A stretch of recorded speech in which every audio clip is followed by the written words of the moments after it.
반갑습니다. 이해 쏙쏙 통일교육입니다. 통일을 하면 좋은 점으로 경제 발전을 많이 들어보았죠? 오늘은 과연 통일을 하면 정말로 경제 발전에 도움이 되는지 자세히 알아보겠습니다. 우선 통일을 하면 많은 것들이 변하게 됩니다. 갈 수 없는 곳에 갈 수 있어지고 헤어진 가족들이 만나게 되고 서로 다른 문화를 경험할 수 있습니다. 그중 가장 큰 변화가 바로 경제 발전입니다. 통일을 하게 되면 경제가 발전하게 될 것입니다. 크게 세 가지 부분이 바뀌게 되는데요. 첫째로 우리나라가 남한과 북한의 장점을 합친 경제 강국이 될 것입니다. 두 번째로 한반도 아시아 유럽을 잇는 철도가 완성됩니다. 다들 시베리아 횡단철도에 대해 들어보신 적 있죠? 바로 그것이 이 철도의 예시가 되겠습니다. 세 번째로 노동력이 증가합니다. 노동력이란 말 그대로 노동할 수 있는 능력, 쉽게 말해서 노동 가능한 사람을 의미합니다. 이외에도 많은 부분이 변화하겠지만 오늘은 이 세 가지에 대해 알아보겠습니다. 첫 번째, 남한과 북한의 장점을 합친 경제 강국이 된다는 점입니다.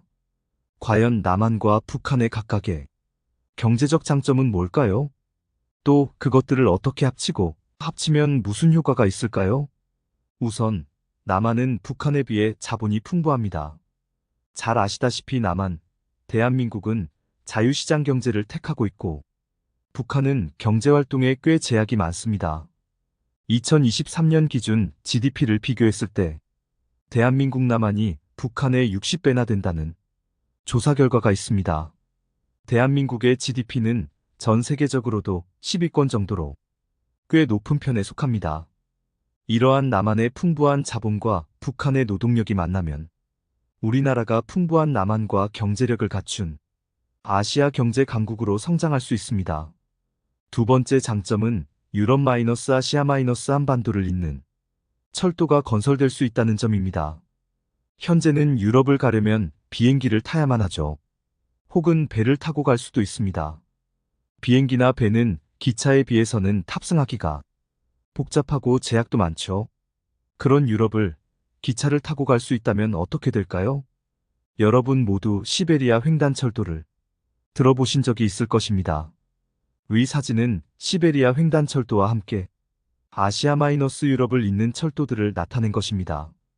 이렇게나 길게 이어진 철도를 우리는 이제까지 거의 사용하지 못하고 있었습니다.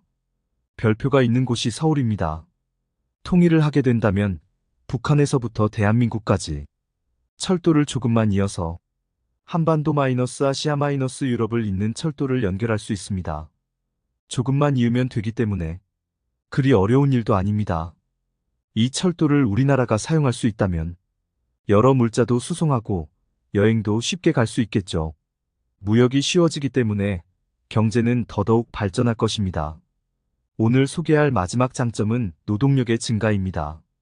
노동력이란 앞서 소개한 대로 노동을 할 수 있는 능력, 노동 가능한 사람을 의미합니다.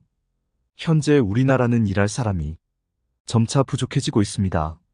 청년 실업, 취업난 이야기만 들었던 것 같은데 이게 무슨 소리냐고요? 위 그래프에서 알 수 있듯 4년 뒤인 2028년부터 취업자 수가 감소하게 됩니다. 그와 반대로 추가 필요 인력은 매우 가파르게 증가합니다. 노동인구의 부족이 매우 가까운 시간 안에 문제가 될 수 있습니다. 그런데 통일을 하게 되면 북한의 풍부한 노동인구를 활용하여 경제 발전을 이룰 수 있습니다. 앞서 소개한 것처럼 우리나라가 풍부한 자본과 풍부한 노동력을 갖춘 경제 강국이 될 수 있다는 것입니다. 오늘은 이렇게 통일이 경제에 왜 도움이 되는지 알아보았습니다. 모두들 유익한 시간이었나요? 지금까지 이해 쏙쏙 통일교육이었습니다. 다음에는 더 재미있는 통일 주제로 만나요.